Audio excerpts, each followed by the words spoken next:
Assalamualaikum warahmatullahi wabarakatuh.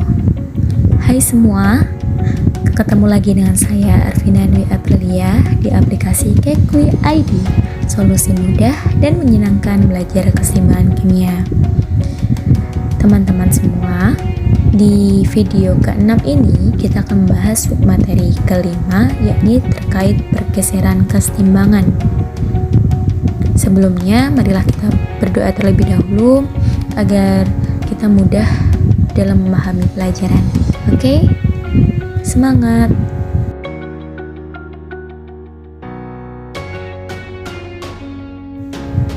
Tahukah kalian bahwasanya suatu sistem dalam keadaan seimbang itu cenderung untuk mempertahankan keseimbangannya, sehingga pada saat dia dikenai pengaruh dari luar, sistem tersebut akan berubah sedemikian rupa agar segera diperoleh keadaan keseimbangan lagi, sebagaimana yang diungkapkan oleh seorang ilmuwan bernama Henry Louis Lecatellier.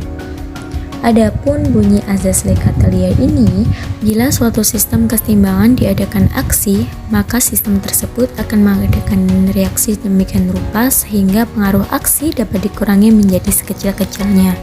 Itulah bunyi azas Lecatellier. Nah, dalam sistem keseimbangan yang dimaksud dengan pengaruh dari luar itu adalah beberapa faktor di bawah, yakni ada faktor perubahan konsentrasi, ada faktor perubahan suhu, ada faktor perubahan volume dan tekanan, dan yang terakhir itu adalah pengaruh dari katalis.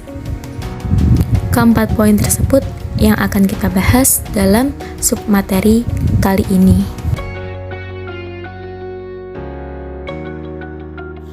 Dari yang pertama itu ada perubahan konsentrasi. Dan di sini teman-teman semua coba perhatikan contoh yang ada dalam kotak. Di situ ada sebuah reaksi kimia yang mana Fe3+ ditambahkan dengan SCN- menjadi FeSCN2+. Tiga zat tersebut memiliki warna yang sangat berbeda, di mana Fe3+ itu berwarna kuning, SCN- itu tidak berwarna alias bening, dan juga FeSCN2+ itu berwarna merah.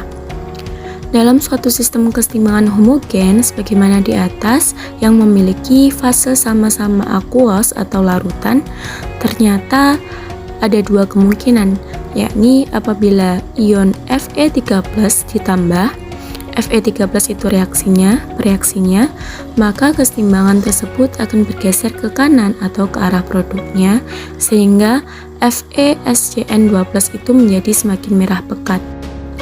Begitu pula sebaliknya, jika ion Fe3+-nya itu dikurang, maka keseimbangan akan bergeser ke kiri atau ke arah reaksinya, sehingga FeSCN2+ itu menjadi semakin pudar.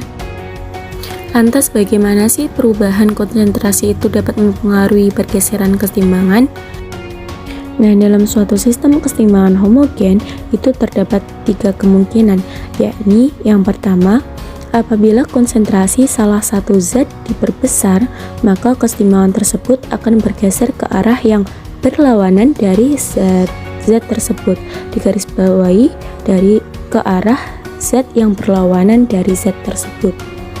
Contohnya, apabila konsentrasi yang kita perbesar itu adalah konsentrasi dari bereaksi, maka keseimbangan akan bergeser ke arah yang berlawanan. Yang berlawanan itu apa? Ke arah produknya. Sementara ketika konsentrasi produknya itu diperbesar, maka keseimbangan juga akan bergeser ke arah yang berlawanan, yaitu ke arah bereaksinya. Itu dari poin yang pertama. Selanjutnya, di poin yang kedua, sebaliknya, konsentrasi salah satu zat diperkecil, maka kesetimbangan akan bergeser ke arah zat tersebut. Yang digarisbawahi yakni kesetimbangan akan bergeser ke arah zat tersebut.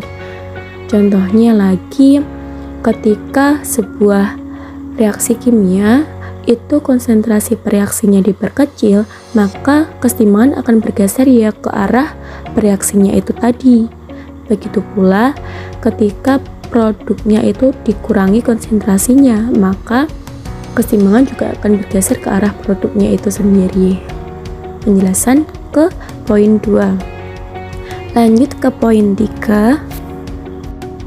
Ketika suatu zat diencerkan dengan menambahkan air pada sistem, maka keseimbangan akan bergeser pada jumlah molekul terbanyak. Nah, di sini jumlah molekul terbanyak itu bisa kita lihat dari koefisien reaksinya. Manakah koefisien reaksi yang lebih besar? Itu dari penjelasan poin 3. Selanjutnya, untuk memahaminya silakan kalian coba kerjakan dua soal yang ada pada PDF ya.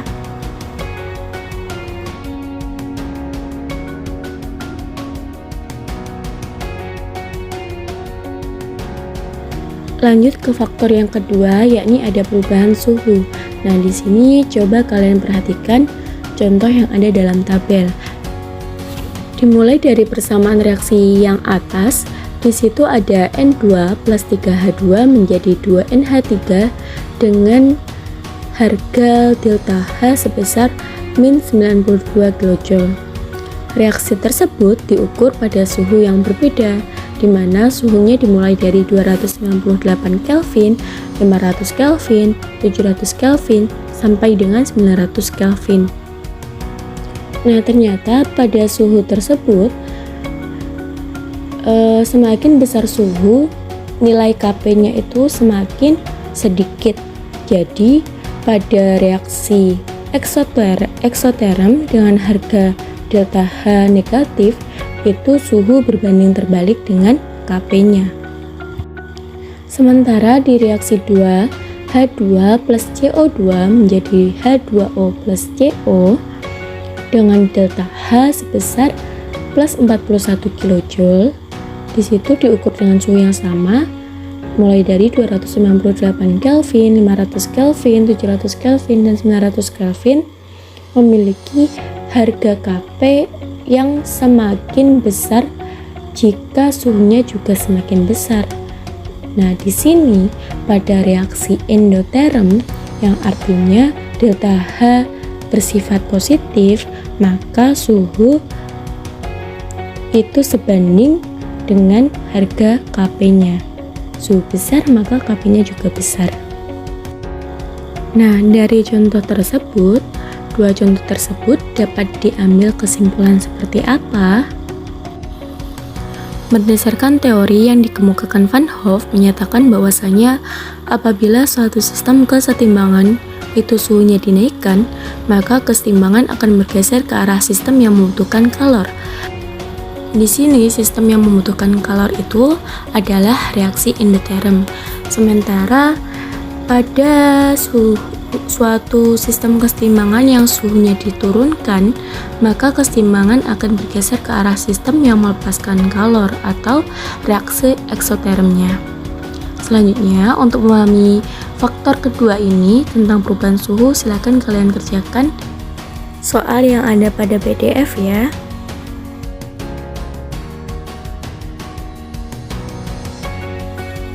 Selanjutnya, di faktor yang nomor 3 dan keempat itu ada perubahan volume dan juga perubahan tekanan. Mengapa faktor 3, 4 ini kita gabungkan? Karena saat terjadi perubahan volume, maka akan terjadi pula perubahan tekanan. Hal ini bisa kalian lihat pada contoh yang berada dalam tabel. Nah, di situ ada gambar A, B, dan C. Untuk reaksi N2 plus 3H2 menjadi 2NH3. Gambar A menunjukkan campuran gas N2, H2, dan juga NH3 pada sistem kesetimbangan. Nah, di sini bisa kalian lihat ada berapa sih molekul dari N2. N2 itu yang digambarkan dengan bulatan berwarna merah. Di situ merahnya ada berapa? Ada 2. Terus pada H2-nya itu ada 1, 2, 3, 4, 5, 6. Ada 6 titik hijau. Dan juga ada NH3 sebanyak 1, 2, 3, dan 4. Nah, di situ ada 2 N2, ada 6H2 dan juga ada 4NH3 untuk gambar A. Selanjutnya, di gambar B itu menunjukkan bahwasannya saat tekanan diperbesar, artinya tutup yang ada di atas itu ditekan ke bawah, maka volumenya akan semakin kecil sehingga campuran tidak lagi seimbang karena harga Hc itu lebih kecil daripada Kc-nya. Kemudian untuk mencapai keseimbangan, maka reaksi akan bergeser ke kanan sebagaimana gambar nomor C. Di sini jumlah total molekul gas menurun sampai keseimbangan tercapai kembali. Coba kalian bandingkan gambar A sama gambar B. Nah, di sini kita mulai dari jumlah N2-nya. Ketika di gambar A, N2-nya itu berjumlah 2. Sementara pada saat keseimbangan yang di gambar C itu N2-nya berjumlah 1 saja. Terus di H2, di situ yang awalnya di gambar A ada 6, di gambar C hanya tinggal 3. Selanjutnya untuk NH3 di gambar A itu ada 4, lalu di C itu ada 6 karena keseimbangannya bergeser ke kanan. Nah, bagaimana kesimpulannya? Di sini pengaruh volume dan tekanan terhadap kesetimbangan, yakni apabila volume diperbesar, artinya tekanannya diperkecil, maka kesetimbangan akan bergeser ke arah jumlah koefisien reaksi besar. Sementara apabila volume diperkecil atau tekanan diperbesar, maka kesetimbangan akan bergeser ke arah jumlah koefisien reaksi kecil. Kembali lagi ke contoh, di situ di pereaksi itu ada 1N2 kan plus 3H2 menjadi 2NH3. Koefisien reaksi untuk pereaksinya atau untuk reaktannya ada 4, sementara koefisien reaksi untuk produknya hanya 2. Nah, di sini pada saat volumenya diperkecil, artinya tekanan diperbesar, maka dia akan bergeser ke arah jumlah koefisien reaksi yang kecil, artinya ke arah produknya agar seimbang kembali. Untuk latihan soal terkait perubahan volume dan tekanan bisa kalian lihat di PDF ya, silakan dicoba. Lanjut, poin lain yang sering ditanyakan dalam soal terkait pergeseran keseimbangan ini adalah pengaruh katalis. Sebenarnya katalis itu apa sih? Ada yang tahu? Di sini katalis merupakan zat yang dapat meningkatkan laju reaksi sehingga reaksi dapat lebih cepat mencapai kesetimbangan. Diingat-ingat pengertiannya. Nah, pada saat reaksi kimia itu sudah selesai berlangsung, maka katalis ini dapat kembali lagi dalam keadaan dan jumlah yang sama seperti halnya sebelum reaksi. Cara kerjanya bagaimana? Silakan kalian lihat pada gambar. Pada gambar tersebut, dalam satu grafik ada 2 garis lengkung yang berbeda. Nah, garis lengkung yang atas itu menunjukkan EA atau energi pengaktifan tanpa menggunakan katalis. Sementara E aksen A itu menunjukkan energi pengaktifan menggunakan katalis.